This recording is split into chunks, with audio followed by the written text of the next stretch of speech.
nós estamos num grupo que já se tornou uma família, uma confraria, então não vou fazer muita formalidade. Eu quero exaltar as qualidades do nosso palestrante, que estão bem citadas aqui no post, e que a doutora Miriam vai certamente dar detalhamento. Mas o que me cabe é exaltar o que o acadêmico tem feito por essa gestão, que além da sua diretoria, eu o chamaria de ministro em pasta, porque quando nós temos alguma coisa de mais expressão para trocar uma ideia, ele é um dos que a gente acorre e sempre somos beneficiados. Eu aproveito, então, esse nicho para exaltar isso, exaltar o trabalho da doutora Miriam, acadêmica Miriam, que tem nos feito, através das ações de reuniões culturais, mas também ações como o assunto das fotografias da exposição e agora do assunto dos contos, e que realmente foi expressivo para todos nós e vai ter um momento de premiação, que vai ser o ápice de todo esse projeto. Por não ter mais o que dizer, eu encerro aqui e mando um abraço a todos. Eu estou indo para uma reunião da ANRIX, eu já falei isso para alguns que estavam aqui, representando a academia no Dia do Médico. Por isso, eu lamento, mas vou ter que me ausentar agora, mandando um abraço a todos vocês. Muito obrigada, presidente. Está tudo ok, tudo em ordem. Perfeito. Então, eu vou dar seguimento, mas vou pedir 2 minutos de licença para o Sérgio para fazer uma menção de outra área que não é o assunto que ele vai falar. Hoje, dentro de uma homenagem um pouco maior que ocorreu lá no Centro Histórico-Cultural da Santa Casa, nós tivemos um acadêmico que foi homenageado, que não nos convidou, estou puxando a orelha dele, mas que nos orgulha muito ver o reconhecimento de uma instituição como a Santa Casa, a toda a dedicação, a todo o trabalho que esse acadêmico prestou ao longo de sua vida profissional para a Santa Casa. E eu estou me referindo ao Cláudio Augusto Marrone, que se encontra aqui conosco. Então, eu gostaria de dar assim, os parabéns e um abraço pessoal, mas entendo que isso seja do conjunto de amigos que estão presentes aqui hoje. Tu estás nos ouvindo, Marrone? Eu estou ouvindo e quero agradecer a lembrança, mas eu não convidei porque eu fui também surpreendido à última hora. Me convidaram porque no Dia do Médico teria uma homenagem e que eu não sabia, e eles selecionaram na Santa Casa 20 colegas antigos, todos eles com mais de 80 anos, e que prestaram serviços ao longo do tempo à Santa Casa. Eu gostaria de dizer que o acadêmico Marcon também, Ítalo Marcon, também foi... Eu não sabia quem era. Na verdade, eu soube na hora quem eram homenageados. Foi a primeira vez que eles fizeram isso, o título de médico emérito da Santa Casa, que eu agradeço muito a lembrança que eles tiveram, porque, querendo ou não, digamos, dediquei cerca de 60 anos àquela casa, né, das minhas atividades profissionais como estudante e depois como médico, assistente e professor, né? Então, muito obrigado pela tua lembrança. Estendo isso para o Marcon também, foi homenageado, e apenas comunicando aos demais colegas aqui que me sinto extremamente satisfeito pelo fato de ter sido lembrado. Uma cerimônia bem interessante e uma presença bastante grande de pessoas relacionadas à casa, né? Com uma comemoração, sem dúvida nenhuma, que para mim foi muito importante. Obrigado. Bom, merecido, e nos sentimos muito orgulhosos por isso, e eu também quero mandar um abraço de todos nós para o Marcon, porque realmente é muito bonito isso tudo. Alguém queria fazer algum comentário dos demais colegas que estão aqui? Acredito que eles se sintam representados com os meus votos. Bom, alguém cuide, porque eu não tenho a visão de todos os presentes, então se alguém em algum momento levantar a mão, sempre quem faz esse trabalho é o Sérgio, claro que hoje ele não pode fazer isso, mas então se eu não conseguir atentar para isso, alguém, por favor, fale e me avise. Bom, hoje é a 14ª reunião que eu estou coordenando, então o tempo está passando, né? E a gente continua juntos, trabalhando, e isso é muito bom. E nessa reunião, então, eu gostaria de apresentar, como se fosse necessário, mas é uma formalidade, o nosso colega e amigo Sérgio de Paula Ramos, psiquiatra, que é uma referência em dependência química, tanto pela sua formação, como pela sua experiência clínica hospitalar e de consultório, pelas atividades associativas, pelas atividades de consultoria e pela experiência compartilhada com os colegas como palestrante em congressos nacionais e internacionais. Então, em função dessas credenciais, que são muito sólidas, ele se tornou um acadêmico em 2015.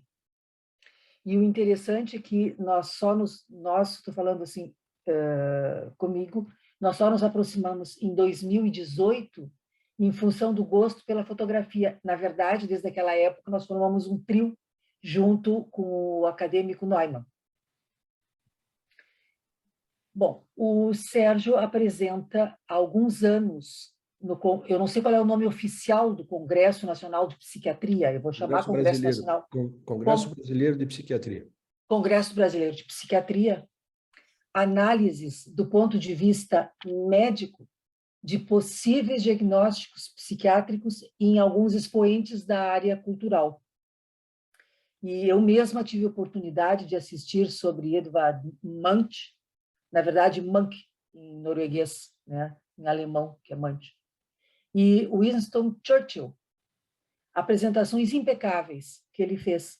E ele recentemente concluiu, então, uma apresentação sobre Fernando Pessoa, e eu aproveitei a oportunidade para convidá-lo a expor para nós essa sua pesquisa.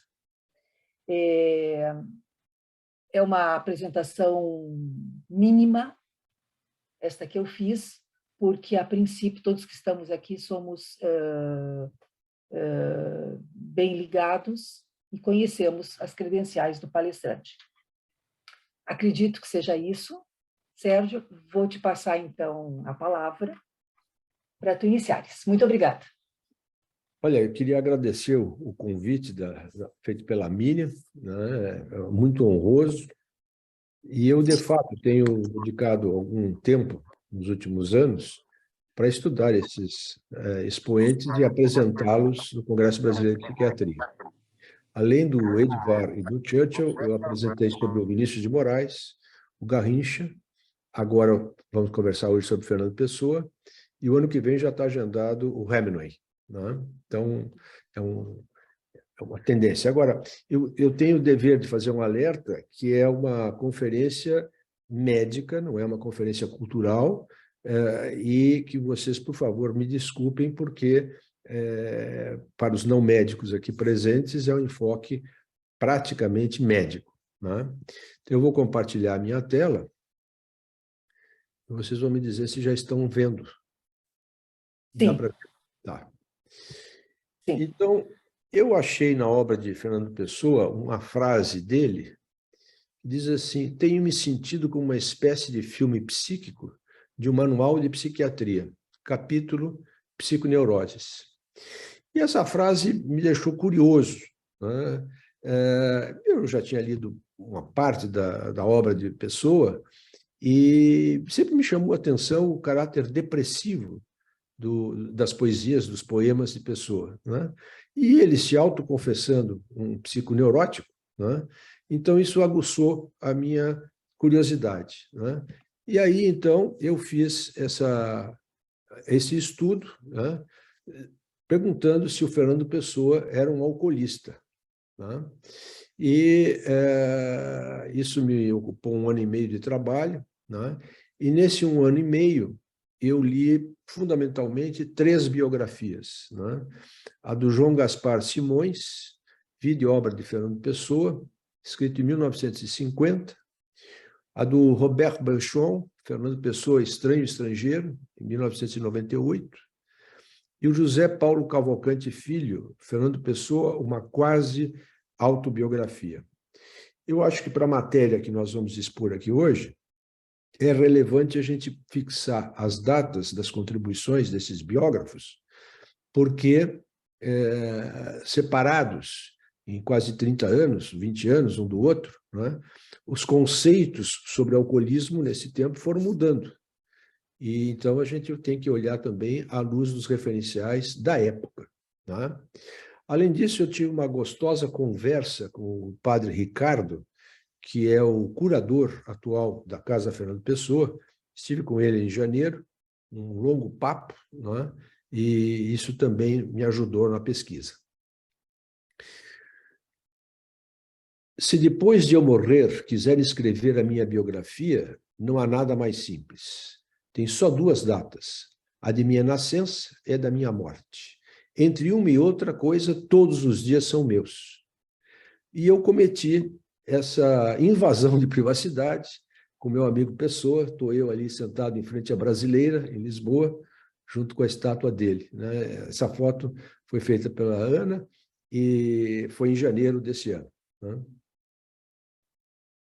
Fernando Antônio Nogueira Pessoa nasceu em 1888, em Lisboa, e faleceu em 1935, com 47 anos, portanto, entrando para a eternidade como Fernando Pessoa. Seu pai era o Joaquim de Seabra Pessoa, nasceu em 1850 e faleceu em 1893 de tuberculose, com 43 anos, quando Pessoa tinha apenas 5 anos. Dele, o poeta escreveu: de meu pai sei o nome, disseram-me que chamava-se Deus. A mãe de Pessoa era a Maria Madalena Pinheiro Nogueira, nasceu em 1861, filha de importante político da época, mulher culta, que era fluente em inglês, francês e alemão, morre em 1925, estando com 64 anos. A avó paterna, Dionísia, psicótica, com vários internamentos psiquiátricos, morou com o poeta por muito tempo. Sob seu quadro se disse que era furiosa, uma espécie de loucura rotativa que vivia proferindo discursos obscenos, vem a falecer no hospício de Giraflores, né? Essa loucura rotativa, pela minha leitura, né, é o que hoje se chama transtorno de humor bipolar, né, que realmente tem uma forte carga genética, né, como o acadêmico Flávio Kapizinski nos mostrou na sua última conferência de setembro para nós, né? O que eu chamo a atenção é que, com a falta de tratamentos específicos hoje disponíveis, né, essa senhora foi desenvolvendo um fácies, né, que a gente diria até que é um fácies hebefrênico, né, de uma paciente esquizofrênica crônica. Mas na leitura dos apontamentos dos diversos médicos que a atenderam, parece que hoje o diagnóstico dela seria realmente transtorno bipolar de humor, né? Então, vamos a esse paciente, né? O paciente Fernando Pessoa. Ele bebe demais, morreu possivelmente de pancreatite aos 47 anos. Fernando Pessoa nasceu 1 ano após o casamento dos seus pais, em um pequeno edifício até hoje existente, em frente ao Teatro São Carlos, em Lisboa, né? Aí, uma foto que eu fiz agora em janeiro, da fachada do prédio, onde está na plaquinha lá, aqui nasceu Fernando Pessoa, né?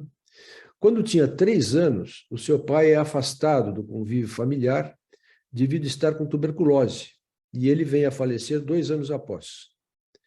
Mais um ano, e seu único irmão morre do mesmo mal. Passa, então, a conviver apenas com mulheres e é referido como o menino de sua mãe. Morava, na época, ele, a mãe, a tia e essa avó Dionísia psicótica, né? Com 7 anos, a mãe casa novamente e muda-se para a África do Sul, levando-o. Perde o status de menino de minha mãe, entra na escola inglesa, onde é alfabetizado. Torna-se uma criança isolada, que refugiava-se apenas na sua imaginação.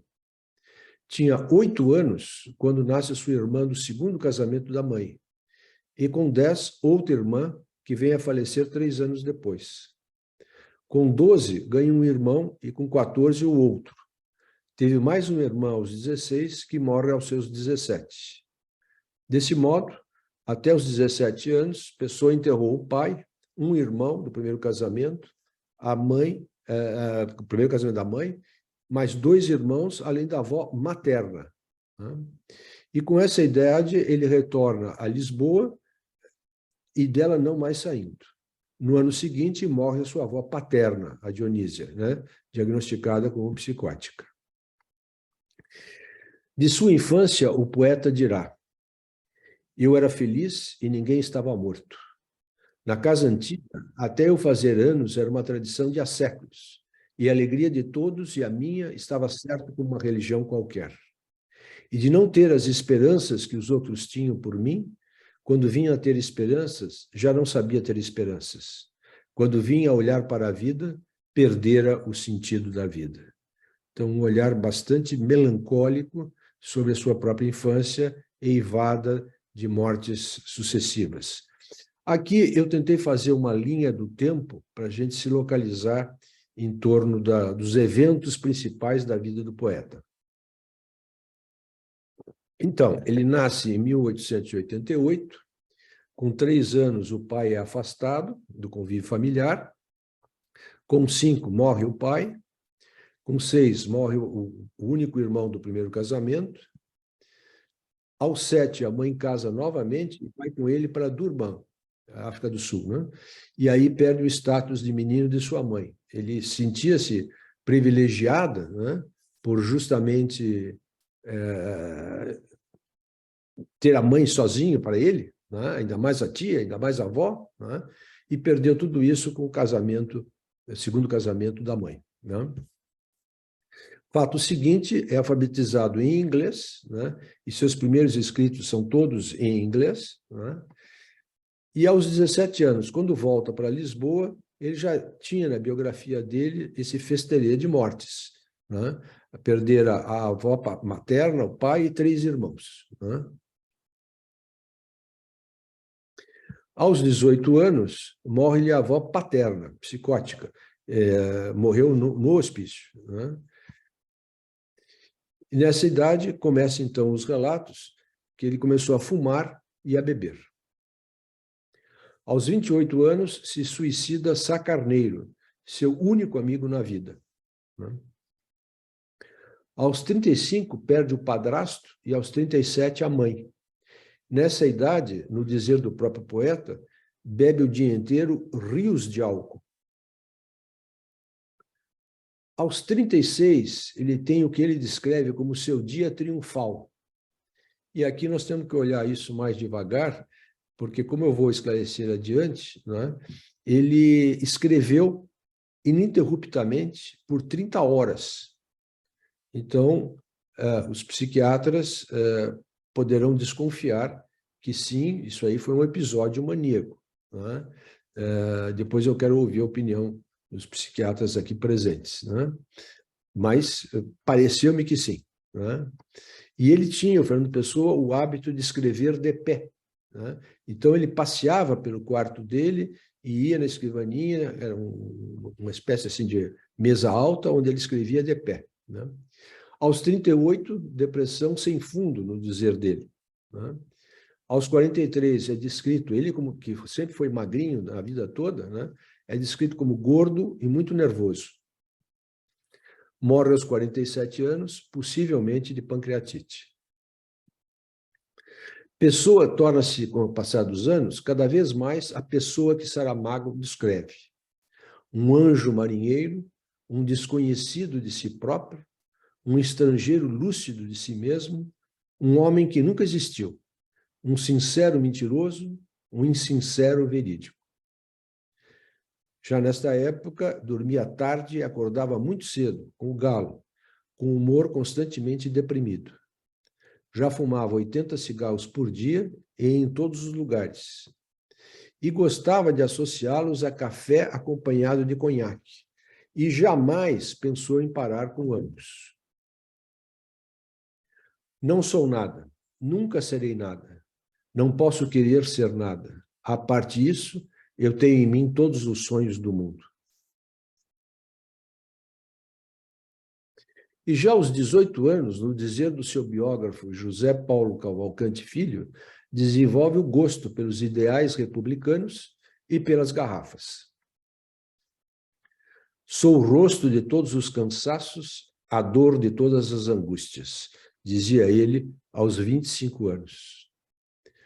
E aos 35 anos, embebeda-se de aguardente e de poesia, tomando, na ocasião, um grande cálice de vinho no café da manhã. E se descrevia da seguinte modo: sou um temperamento feminino com inteligência masculina, vítima de crises depressivas e o primo bêbado da família. Isso, na minha pesquisa, me deixou particularmente curioso, porque todos nós sabemos que a regra, em caso de alcoolismo, é o paciente negar o seu status alcoólico, né? E ele dizia que bebia rios de álcool e que era o primo bêbado da família. Na época, fumava 80 cigarros dia e levava sempre consigo uma garrafinha que enchia com destilados mais de uma vez ao dia. Eu perguntei lá para o padre Ricardo se essa garrafinha estava em exposição na casa e ele disse que, lamentavelmente, ela se perdeu com o tempo.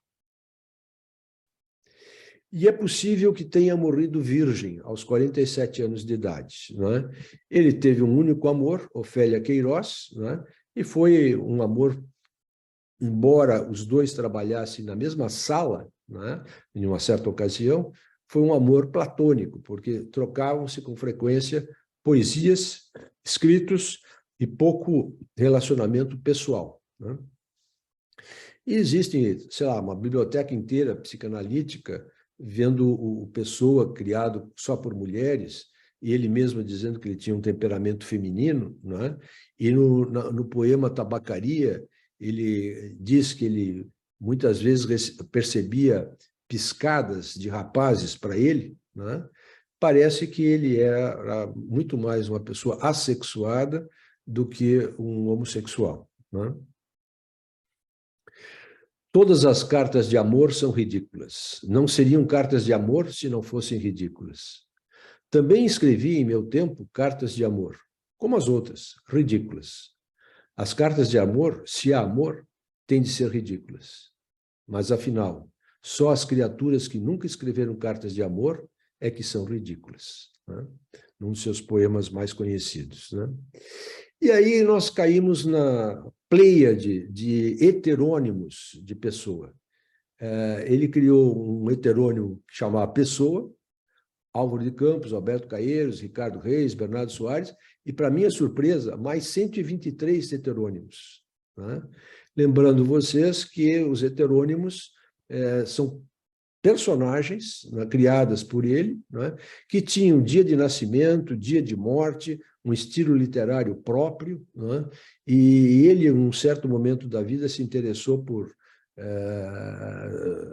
horóscopos, por leituras astrais, e ele dizia que cada um dos seus heterônimos tinha um horóscopo próprio, né? E sobre eles, a pessoa escreveu: eu sou os meus melhores amigos e os meus verdadeiros inimigos. Cerca-me um vazio absoluto de fraternidade e afeições. extremamente sincero, porque realmente foi um homem solitário a vida toda. Eu não sou eu nem o outro, sou qualquer coisa de intermédio, pilar da ponte do tédio que vai de mim para o outro. Queriam-me casado, fútil, cotidiano e tributável? Queriam-me o contrário disto? O contrário de qualquer coisa? Se eu fosse outra pessoa, fazia-lhes a todos à vontade. Assim como sou, tenham paciência. Vão para o diabo sem mim. Ou deixe-me ir sozinho para o diabo. Para que havemos de ir juntos? Não me peguem no braço, não gosto que me peguem no braço. Quero ser sozinho. Já disse que quero ser sozinho.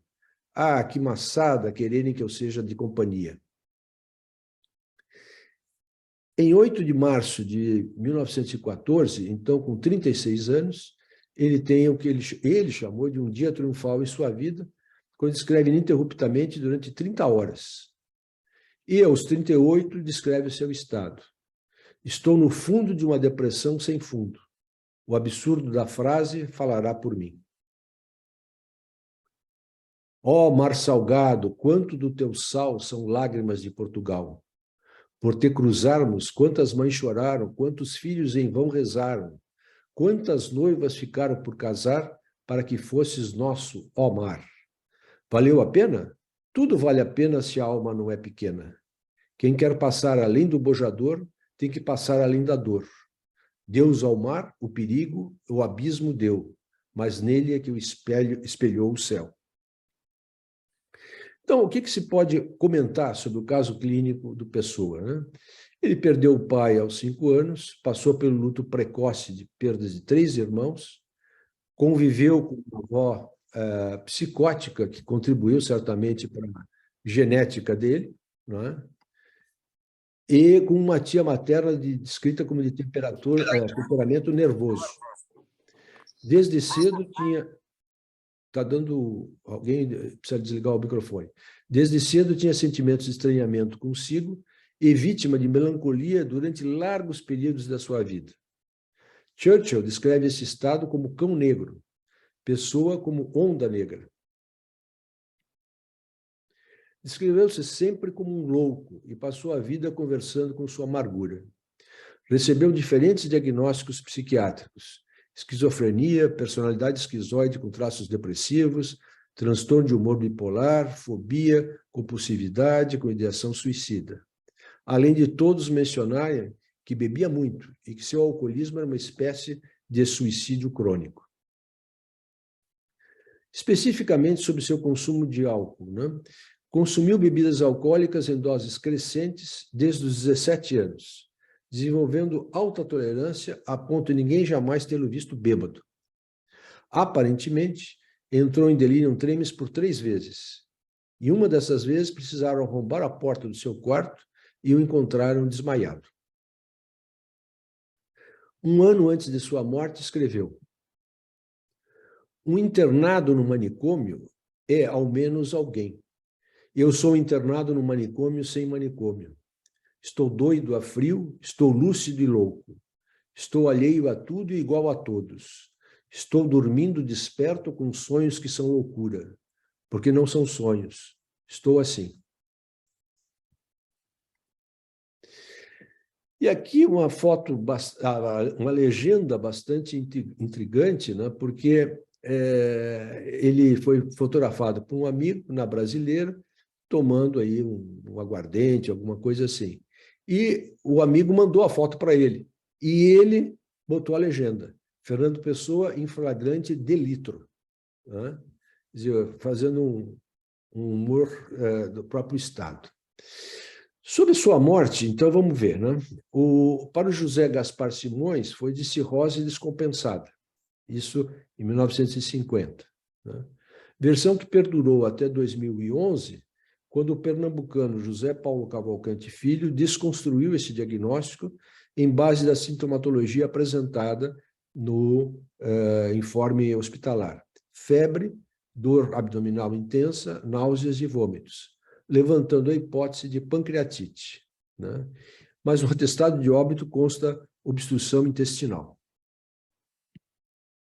Então, quais são os diagnósticos que eu consigo hipotizar para a pessoa. Transtorno de humor bipolar, certamente, né? Transtorno de uso por álcool, transtorno de uso de tabaco, e, sem dúvida, o maior poeta da língua portuguesa. Com a grande quantidade de álcool ingerida em toda a sua vida adulta, ter tido 3 episódios de DT, delírio tremens, e morrido possivelmente de pancreatite, por que alguns contestam o seu diagnóstico de alcoolismo, né? O próprio padre Ricardo me disse lá na casa Fernando Pessoa, não, é certo que ele bebia muito, né? Mas ele não era um alcoolista, né? Mas por que, padre, que ele não era um alcoolista? Porque nunca lhe viram bêbado e por jamais ter diminuído a sua produção literária. Ao que eu contesto, né? Nunca lhe viram bêbado é evidência de um aumento da tolerância, que é um dos sintomas que definem o síndrome do alcoolismo, né? E não teve declínio de sua atividade literária, pois morreu antes, ele morreu aos 47 anos, né? O Vinícius começou esse declínio aos 60, né? Então, realmente, não me parece que sejam motivos para negar o diagnóstico, né? O poeta é um fingidor, finge tão completamente que chega a fingir que é dor, a dor que devera sente. O Pessoa nunca fingiu não ser um bebedor contumaz, sempre admitiu isso. E, com essa poesia, que talvez seja a mais famosa dele, eu agradeço a atenção de vocês e estou disponível para a gente começar a conversar sobre isso. Bom, muito obrigada, Sérgio. Uma belíssima apresentação que a gente fica fixado na tua fala o tempo inteiro. Uma beleza. Eu abro para comentários. Eu sei que tem pelo menos outro, acredito que tem outro psiquiatra aqui na audiência. Eu preciso olhar a lista inteira. Tem o Não sei Paulo se Abreu. algum quer. Paulo O Abreu. Paulo Abreu está aí. Aí. Então eu vou dar a palavra primeiro para o Paulo Abreu. Bom, muito boa apresentação, cativante assim a descrição da vida dele. O que eu tenho digamos, a contribuir, na verdade, é reforçar alguns aspectos e dúvidas que o Sérgio colocou. Quer dizer, aspectos, se a gente o quadro clínico dele, que a gente for ver, eu acho mais importante essa experiência que é quase de epifania, né? De ele passar a noite escrevendo o livro, né? Ela é muito bem descrita, assim, a gente vê seria uma ciclagem de mania, né? A pessoa escreve e produz muito e não cansa, né? E não tem necessidade de sono e as ideias correm na mente, né? E a pessoa pode escrever, às vezes eu tive pacientes assim que entre eu ver no hospital um dia, no dia seguinte, eu escrito 200 páginas, né? Eles não pararam a noite, o dia, a noite escrevendo. E a pessoa as ideias vêm e fluem com muita facilidade. Então, e um quadro com predomínio, talvez, um quadro depressivo e com alguns episódios de mania. Eu entraria a dúvida se o álcool aí é primário ou secundário. Eu dei a própria dúvida do Sérgio, né? Que às vezes a pessoa usa o álcool também para se medicar, especialmente quando não havia um conhecimento mais detalhado de medicação, ou mesmo agora, muitas pessoas usam álcool para poder dormir, para poder botar em ordem os pensamentos, poder desacelerar, tá? E também para poder atenuar isso nas fases de mania e para atenuar a dor, tá? Que sentem na fase de depressão.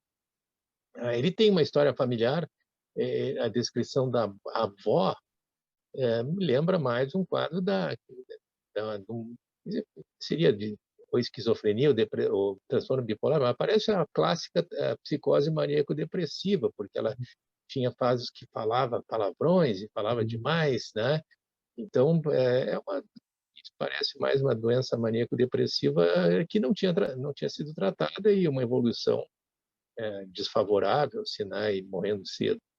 Então, eu acho que, assim, do ponto de vista psiquiátrico, me parece mais um transtorno bipolar, com uma comorbidade já associada ao álcool, a dúvida me parece mais secundário, e um desfecho trágico, porque no período que isso não era tratado. Hoje mesmo, sendo tratado, esse desfecho também muitas vezes desfavorável, e ele sem tratamento mais desfavorável. A gente se pergunta mesmo se ele seguiria com essa produção, porque é um ritmo de produção que é difícil acreditar que alguém tenha morrido tão cedo e produzido tanto, né? E tenha sido capaz de produzir mais nomes e personagens, sei lá, que o Garcia Marques, nos romances dele, não sei como é que ele mantinha, se era como o Garcia Marques anotava toda a genealogia dos personagens dele, mas uma produção muito grande e provavelmente, assim, que a gente vê em transtorno bipolar é que, se não tratado, ele pode produzir e evoluir para um quadro que não sei se o professor Kapczynski está por aí, bem descreve, que é igual de uma demência frontotemporal, né, em que a pessoa fica parada. Então, com o tempo, a produtividade se esvai e a pessoa tem uma progressão de doença e um declínio cognitivo muito importante, né? E sinais de até envelhecimento cerebral, atrofia periventricular, microangiopatias e um quadro clínico de uma DFT, de uma demência frontotemporal. É aquela foto da avó Dionísia. Isso, da avó Dionísia, né? Isso. Então, mas muito rico e, ao mesmo tempo, trágico, né? Mas que, então, uma pena uma vida abortada tão cedo por ausência de tratamentos adequados para isso, né? Mas, realmente, ao mesmo tempo, aquela coisa a gente faz, a genialidade e loucura, mas, na verdade, é porque isso até Kay Jameson comenta, não é que na fase de doença a pessoa seja produtiva, é que antes da crise, depois da crise é muito produtivo, porque na crise a pessoa não produz, provavelmente ele ficava bebendo e não produzia nada, mas entre um estágio de hipomania ou depois uma depressão, mas é mais nas fases de transição que a pessoa é capaz de experimentar sentimentos humanos numa intensidade brutal ou exagerada, né? Porque uma pessoa, o ser humano, às vezes sente muito mais atenuado, ele sente intensa pela própria ativação cerebral e de todos os processos psicológicos, né, que a doença dá, mas antes do clímax, que no clímax tem uma desorganização, a pessoa não produz, né? E entre a descida e subida, que consegue produzir muito. E que produção fantástica, porque ele tem descrições de experiência de ser humano e a gente, às vezes, sente assim que ele roubou de nós, mas a gente não conseguiria pensar com aquela clareza, aquela agudeza, né, que ele faz. Mas, de qualquer forma, muito bom e mais a curiosidade é eu visitar essa casa e a gente achar a garrafinha dele, ou tentar reconstituir esse espaço. Mas parabéns, Sérgio. Tem o Paulo Prats e o Marrone querendo falar. Certo. Prats, por favor. Caiu. Caiu? Então, não entrou ainda? Não, entrou. Mas está sem som, Paulo. Descobriu, abriu o microfone. Na realidade, eu até fico com vergonha de falar o que eu vou falar depois dessa brilhante exposição que o Paulo Abreu fez, né? Tão brilhante quanto a conferência do Sérgio. Mas, Sérgio, eu quero dizer o seguinte, eu tinha muito, sabe, eu te conheci muito cedo, sabe? Você nem sabe, eu te conheci porque tu tratou de uma filha de um colega e eu sempre tive muita curiosidade de te conhecer. E para mim é uma honra, é muito usada dizer que é uma honra. Não, eu tenho uma felicidade de ter te conhecido, ter convivido contigo. E essa conferência, para mim, não foi surpresa, pela convivência que eu tenho contigo, tão brilhante, tão limpa. Então, eu queria fazer uma pergunta: por que o heterônimos? Né? Por que um escritor... duas coisas que eu tenho curiosidade. Por que dos heterônimos? E ele escrevia, caligrafia, ou será que já existia máquina de escrever naquela época? As duas coisas. O grosso da obra dele, ele manuscreveu, mas está lá na Casa Fernando Pessoa a maquininha que ele usava de datilografia. Né? E heterônimo, por que ele tinha tantos? Tem ideia? Isso aí é uma coisa psiquiátrica também? Não, isso aí tem uma biblioteca sobre esses assuntos, né? Porque, diferente do pseudônimo, né, que a pessoa mantém a sua identidade, só que disfarçada, o heterônimo tem praticamente uma vida própria. Né? E por isso que alguns diagnósticos falavam em personalidade partilhada, que inclusive o texto literário era diferente dos heterônimos, não é? E os humores eram diferentes dos heterônimos, não é? Então, é uma matéria rica que talvez o Paulo possa me socorrer, mas eu acho que isso aí, na psicopatologia dele, é o de menos. Né? Você também tem toda uma discussão se ele era homossexual, não era homossexual, isso é o de menos. Né? Não foi nem uma coisa nem outra que o vitimou tão cedo. Né? Foi o álcool que o vitimou tão cedo. Então, isso que é o fator importante. Mas sim, Paulo, agradeço as tuas palavras gentis, carinhosas, mas sim, tem muita coisa sobre os heterônimos de Fernando Pessoa e essa peculiaridade singular na história da literatura. Não tem outro autor na literatura que tenha tantos heterônimos. Né? Eu só vou fazer outro comentário aqui. Lá no Instituto, eu liderei para fazer um busto do acadêmico Ivo Nezara, porque ele merece como um dos pioneiros da cirurgia e por ter criado tanta coisa como ele criou. E num desse busto ali, eu coloquei a poesia essa do Fernando Pessoa, né, se valeu a pena. E é muito impressionante. Os meus colegas vinham me perguntar o que é o bojador. Já te aconteceu isso, não? Já passou além do bojador, diz o verso. Não, eu sei o que é o bojador, mas já te aconteceu de perguntarem, porque as pessoas não têm noção. Ele fez uma coisa tão perfeita, como é que se chama isso? De usar uma situação para traduzir outra, né? Tem que passar, para passar o bojador, tem que passar além da dor. E as pessoas têm que ter noção do que é o bojador, senão não tem sentido, né? Miriam, eu posso me atravessar aí? Deve. Com respeito ao assunto dos heterônimos.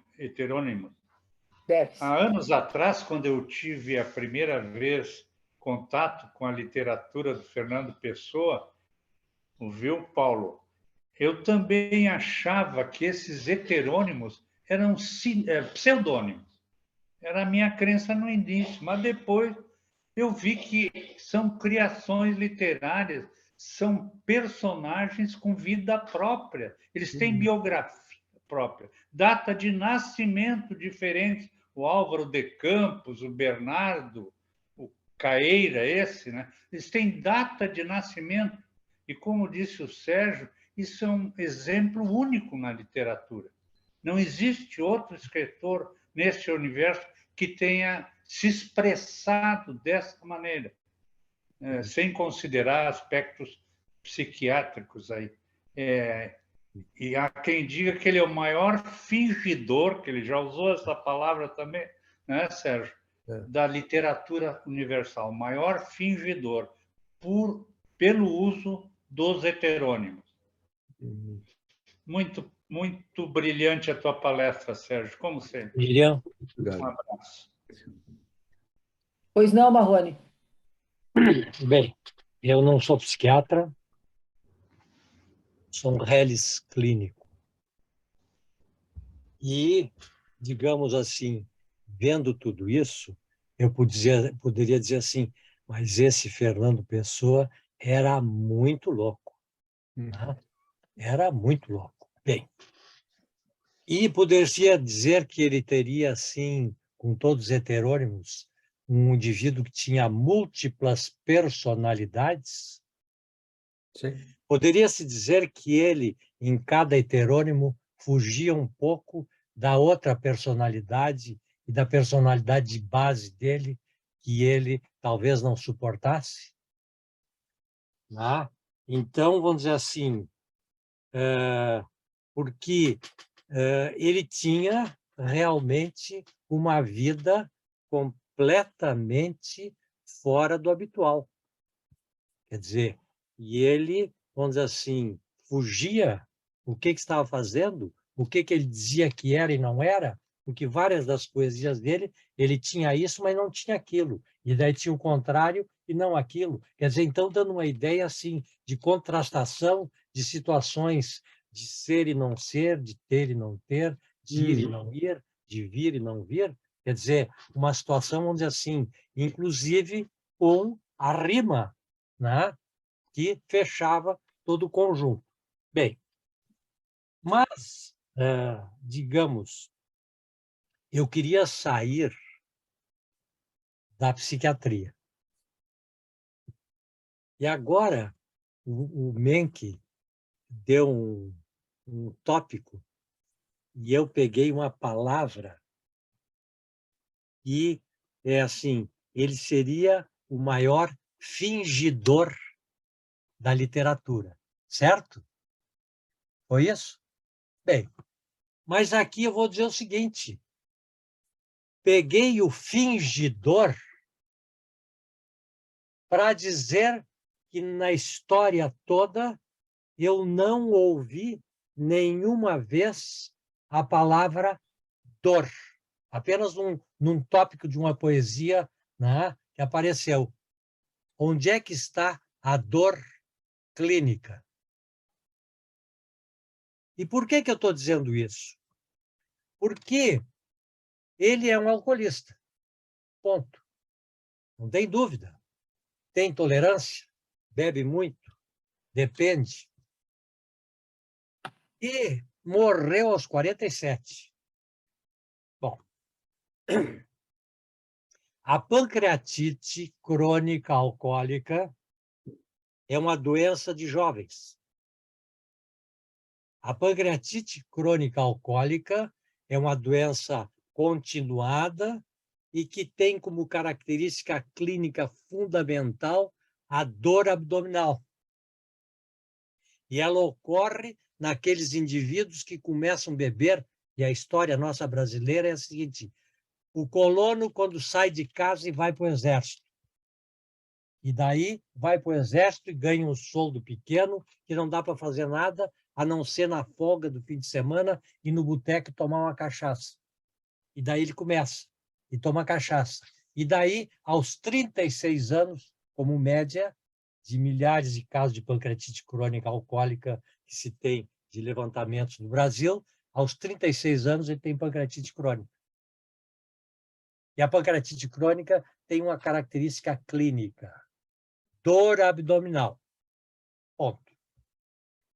Claro que eu não foi dito aqui, porque talvez ficou subentendido, mas qual é o quadro clínico dele no final? Zero, morreu de cirrose. Para mim, que já tinha lido outras coisas, visto, ele morreu de cirrose, do que eu tinha avaliado em outras circunstâncias. Até uma vez, eu estava fazendo levantamento, pacientes famosos que morreram de cirrose. Fernando Pessoa. Bem, mas daí alguém desconstruiu e disse pancreatite, porque ele teve dor, febre, não sei o quê. Bom, isso não é pancreatite. Por quê? Por que vai ser pancreatite? Porque ele tem que me mostrar outras coisas para dizer que é pancreatite. E por que eu vou dizer que ele tem cirrose? E também aqui, né, eu não sei bem, no final, se ele estava gordo, não estava gordo, tinha mais peso, parecia alguma coisa ali, mas o gordo dele é ascite, o gordo dele é peso porque ele está com ascite, e daí parece que ele está gordo.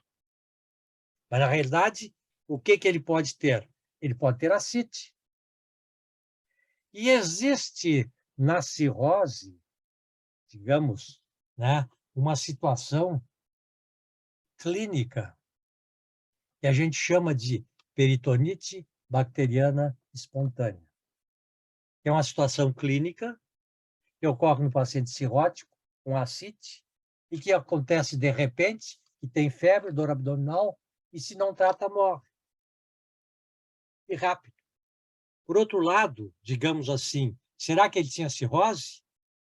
Bem, eu não sei do quadro clínico dele, de internações nesses lugares eventuais que ele foi para se tratar. Ele não tem uma história de hemorragia digestiva e outras coisas, mas também não tem história de dor, né? E aí tem um outro aforismo antigo, que ele é quase verdadeiro. É assim, quem bebe tem cirrose. E quem bebe tem cirrose não tem pancreatite. Quem bebe tem pancreatite. Quem bebe tem pancreatite e não tem cirrose. Isso é um determinismo genético que existe nesses indivíduos relacionado com a metabolização do álcool e com certa definição vai para a pancreatite ou vai para a cirrose. Raro para as duas. Entende? Então, eu aqui estou levantando uma questão relacionada à morte dele, e eu acredito que, pelo que foi dito aqui, que é muito sumário, eu ficaria mais com a cirrose, com a PBE, peritoniite bacteriana espontânea, né? Mais do que as outras coisas. Claro, sem entrar nas coisas psiquiátricas, que eu acho que estão muito bem exploradas e analisadas e servem, digamos assim, para os psiquiatras fazerem uma série de manipulações e de ilações das coisas dele, né? Então, tudo isso, eu queria dizer o seguinte, e ele, como poeta maravilhoso, teve sorte de morrer cedo, porque ele não chegou a deteriorar Sim. quando mais velho. Então, a doença, o álcool, matou-o antes para que ele caísse no valo, né, da desgraça poética.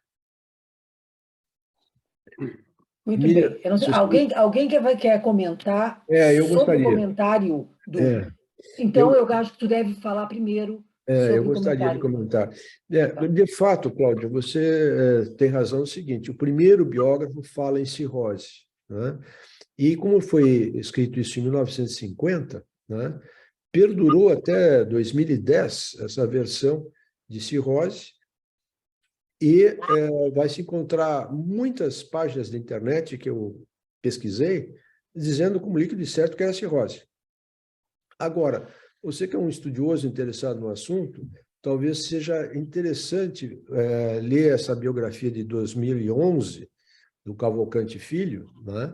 Porque ele montou a sintomatologia: dor abdominal, febre, náuseas e vômitos, e apresentou, ele pernambucano, apresentou lá para alguns colegas, né, que eu sou psiquiatra, não sou clínico, né, então, que se inclinaram por pancreatite. E aí, o mérito dessa terceira biografia, está para sair uma quarta, de um americano chamado Richard Zenit, né,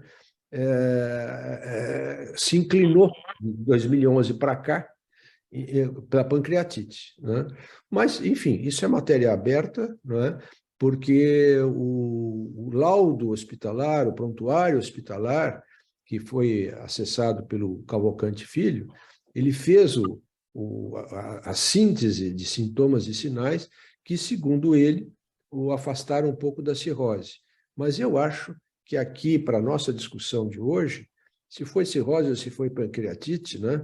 Parece que a cirrose está mais relacionada, me corrija se eu estiver errado, com padrão de consumo diário. E a pancreatite, um padrão de consumo episódico, exagerado, né? Então, para o pessoa, no beber do pessoa, seria mais sentido mesmo cirrose, né? Mas não sei quando que cirrose dá febre, da náusea, dá vômito, isso eu não sei, né? Você vai me esclarecer depois. Então, tem alguma nuvem aí que precisa ainda ser melhor esclarecida? É isso que eu te disse, é que os pacientes que têm cirrose, têm ascite, eles muitas vezes morrem sem diagnóstico, porque eles fazem febre, dor abdominal e não são diagnosticados. O pessoa não estava só barrigudo, ele estava também bolachudo, né? Então, ele engordou mesmo. Tem fotos dele já gordinho, né? Bom, vamos lá. Bom, tá. Então, eu sei que o Paulo também quer se manifestar, mas eu queria fazer um comentário rápido. O que não se falou aqui é que, imagino eu, ele seja um outlier, do ponto de vista intelectual. Ele é um outlier. Porque na produção, na qualidade da produção dele e do talento literário, a desgraceira da vida de criança e de adolescente pode ter causado muito sofrimento, pode ter perturbado muito, mas não impediu a produção rica dele, e nem o alcoolismo. Então, na verdade, ele é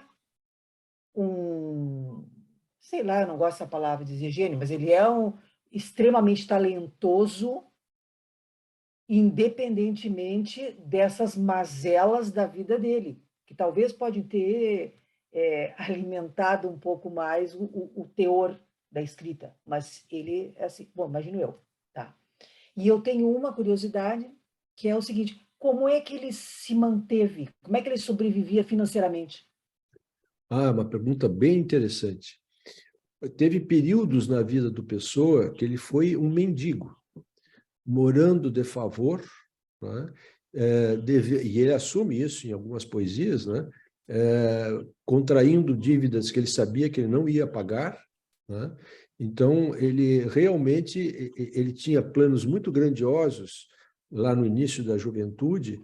Ele chegou a comprar uma gráfica, né? Que logo foi para a falência, né? E depois funcionou como tradutor de inglês, francês, né? Ganhava aí o sustento assim mínimo, né? E às vezes ele perdeu em outras fases da vida esse sustento, né? E publicava artigos em jornais que pouco remuneravam, né? Então viveu sim de favor e na miséria uma boa parte do tempo. Depois ele começou a ganhar dinheiro nas heranças. E quando a mãe morreu, então aí ele teve um conforto material melhor, né? Muito bem. Paulo, por favor. Não, são comentários assim. Primeiro, a última coisa é que quando foi comentado assim que o desfecho que ele morreu antes seria pior, não necessariamente, porque aí a gente tem que olhar bem até o que o Sérgio faz. Ele trabalha e consegue que pessoas que têm dependência de álcool parem de beber e reorganizem suas vidas. Essa semana até cruzei com um paciente que foi paciente do Sérgio, que me encaminhou o filho dele há mais de 20 anos, era um desembargador alcoolista que estava indo para uma carreira que ia para o fim, mas foi modificado com o tratamento. E com o Sérgio ele parou de beber e não bebe até hoje, e inclusive segue produzindo livros e conferências, no jeito que mudou a vida quando parou. Então, assim, essa noção de curso inexorável do alcoolismo não é verdade. Pode ser modificado e pode-se, com uma abstinência e reorganização da mente, depois de limpar o álcool, se ter uma vida que segue ser muito produtiva. Então, esse é o primeiro comentário. Quanto a dos heterônimos, uma tentativa de explicação, assim como a dificuldade de definição sexual e de identidade dele, isso é uma característica que pode ser ligada ao bipolar, que ele tem tanta ideia correndo na mente e as ideias podem fugir a ponto, ou elas podem estar andando simultaneamente. Às vezes o cérebro é tão ativado pela doença, e especialmente circuitos adrenérgicos, noradrenérgicos cerebrais, e que a pessoa tem uma vivência tão que pode ser até de simultaneidade. Então, onde ele bota no papel, na verdade, pela possibilidade dele olhar o mundo simultaneamente de vários ângulos e sobre várias posições, até e nisso, imaginariamente, identidades. Então, é uma identidade que pode ser tanto vista como múltipla, ou também de pouco diferenciada, tá? Que às vezes a questão da sexualidade, então, fica, na verdade, ela fica indefinida, né? De não, então, como diz assim, não ter vida sexual ativa, tinha uma vida romântica, mas não parece claramente erótica, mas uma vida romântica intensa, mas sem uma definição sexual, que pode ser essa falha na definição de identidade que acontece principalmente quando a doença acomete desde cedo. Provavelmente existe um chamado fenômeno genético de antecipação de algumas doenças genéticas que nos descendentes elas têm unidade de início mais precoce do que que os antecedem, né? Talvez a avó começou com a doença mais tarde, depois de casar, de ter filhos, e ele começa a doença talvez já na adolescência, né? E principalmente talvez ativado por grandes estressores, de perdas e coisa que ele teve. Há um último aspecto, só isso, talvez muito do romantismo, porque pergunta assim, bom, tem tanta coisa ruim, como é que ele conseguiu fazer coisas boas? Acho que ele encontrou apoio, acredito, talvez assim, essas figuras de mulheres, ele encontrou mulheres que trataram muito bem ele. Ele foi privado do pai, talvez foi privado da figura da mãe, mas ele teve mulheres, e nesse contato com mulheres que, de certa forma, deu a substituição de figuras, né, maternas e paternas, que sem elas ele teria tido talvez uma vida muito mais desorganizada, né? Então, Sim. ele teve coisas que contrabalançaram os estressores, e só queria salientar isso: o alcoolismo pode ter cura, sim, tá? E pode se reverter esse curso, não é inexorável, assim. Com tratamento pode reverter. Eu não me tenho como masoquista. E se eu estou trabalhando com alcoolistas há 50 anos, é porque a gente recupera as pessoas, né? Se bem que o pessoa tem um duplo diagnóstico que é complicado em psiquiatria. Ele tem transtorno bipolar de humor e alcoolismo, né? Se você não conseguir tratar as duas coisas juntas, né? Sim, mas aí, vamos ver, cadê o Flávio? Dá para tratar transtorno bipolar e a pessoa pode ser produtiva, Claro, se claro, claro. conseguir fazer um E entrar em vínculo, entender que é abstinência, doença e se né? controlar, Sem pode dúvida. também. Agora, eu teria... Só uma observação. Eu concordo com o que vocês estão dizendo do ponto de vista do tratamento, mas nós temos que considerar o seguinte: quando é que ele morreu? Que ano? 1975. Qual era o tratamento? Nada. Sim. Isso Então, eu ia o que dizer. eu quis dizer, na realidade, que ele teve sorte de morrer cedo, e aí aflorou todas as coisas para não chegar na desgraça da degeneração. Sim. Não é agora, é lá. Certo. Não, mas só um detalhe, por exemplo, tem alguns livros que lembram que as famosas águas termais de Londonderry, né, eram águas ricas em lítio. Isso no final do século XIX, as pessoas iam lá para se acalmar e ficavam tomando litros e litros da água de Londonderry e ficavam calmos. Então, tratavam o bipolar, eles não sabiam, mas eles tratavam o transtorno bipolar com lítio, sem saber que era o lítio, era chamada água mineral miraculosa, né, de Londonderry. Agora, Cláudio, só para te dar um referencial de tempo, ele morreu em 35. Em 35 foi fundado os grupos de alcoólicos anônimos. E a medicina só foi reconhecer a doença alcoolismo em 1967.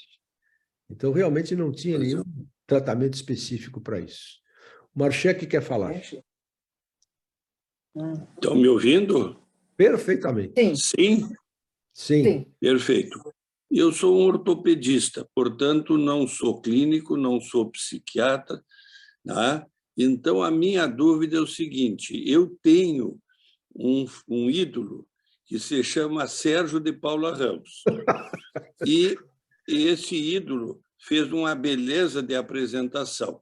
Mas, durante todo o tempo, ele está tomando alguma coisa que eu não sei se é vinho Água. ou se é uma água fingindo que é um vinho, para se transformar igual como no nosso ator de hoje, não é?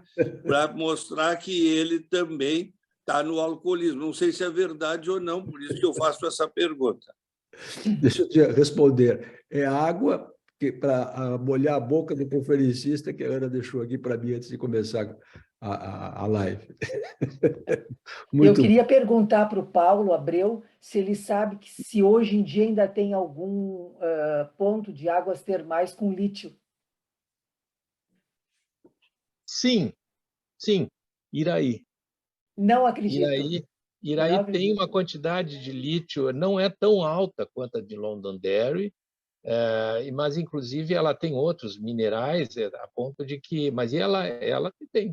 Só que a água é pesada. Eu sei porque eu já tive na fonte, já bebia. A minha mulher nasceu lá, e é uma cidade que, em seguida, eu já fui várias vezes, mas ainda segue a fonte mineral, e na análise mineral ela é rica em lítio. Tu sabes que eu perguntei para bobear, né? Brincando, foi uma resposta surpreendente. Uhum. Surpreendente. Bem, só um pouquinho, pessoal, porque eu não estou... Deixa eu ver se eu consigo enxergar mais alguma mão levantada. Do Manfroy. Nem cumprimentamos o Manfroy hoje, porque ele ficou em outra tela. Cumprimentar. Pode falar, Manfroy. Não podiam me cumprimentar, porque eu estou desde 15 para as 18 tentando entrar e só consegui agora. Eu perdi toda a conferência, né? Só vi os comentários do Marrone e depois do Paulo Abreu. Foi uma pena, lamento muito, porque eu estava muito interessado em ouvir, porque, além do álcool, Vocês devem estar lembrados que no final do século XIX tinha o Clube do Haxixe, em Paris, que juntava os poetas, né? E o Freud fazia parte também dele, porque havia grande descoberta de uma droga miraculosa que vinha do Novo Mundo, né? Então, as pessoas se reuniam e viajavam dentro do processo. Mas eu lamento ter perdido, só isso. Passei o tempo todo, 1 hora, tentando, e finalmente consegui. Obrigado. Mas, Manfroy, essa palestra foi gravada e vai estar no YouTube amanhã ou depois da manhã. Tá bom, foi muito prazer, verei. Tá. Mas, Manfroy, me diz uma coisa. Tu clicando naquele link que foi no e-mail, ele não entrava? Não entrava, não entrava. Nem nesse, nem no meu. Baixei um novo Zoom, fiz tudo que tipo de ginástica e, de repente, sei lá, que combinação que deu, começou a responder. Eu fiquei assim, meia hora pedindo para entrar e não recebia resposta, né? É uma coisa realmente complicada. Sim, ruim quando acontece isso. É. Vocês estão vendo alguém mais de mão levantada? Não. É porque eu acho interessante o seguinte, já fazendo uma apreciação sobre o conjunto das nossas sessões culturais. De modo geral, o palestrante se estende um pouco mais no horário e os comentários são comentários, assim, sem dúvida, elogiosos, mas eles não são muitos no sentido de questionar e enriquecer com novos dados, etc. O contrário do que aconteceu hoje, porque o Sérgio foi muito objetivo, mas os comentários que acrescentam foram importantes, houve muita participação, que eu acho muito bom isso, muito legal. Bom, mas agora, então, eu vou perguntar se alguém quer fazer mais alguma menção, alguma coisa, porque nós já estamos, então, dentro do horário, mas poderemos terminar se não houver mais outras observações. Não havendo, então eu quero de novo agradecer para o Sérgio, foi super legal, assim como a gente fica preso, né, a uma apresentação boa, e como isso nos faz pensar e nos enriquece de várias formas. Então, muito obrigada a ti, muito obrigado aos que participaram com questionamentos, muito obrigado para todos que estão presentes até agora, que é um número considerável de acadêmicos, que é muito bom. E vamos nos encontrar, se tivesse o presidente aqui, já na sexta-feira, não é? Depois vamos nos encontrar no próximo sábado, quer dizer, próximo não, no sábado da próxima semana, e depois na reunião, na sessão cultural de novembro, que será no tempo adequado comunicada. Então, muito obrigada a vocês todos e boa noite para todos.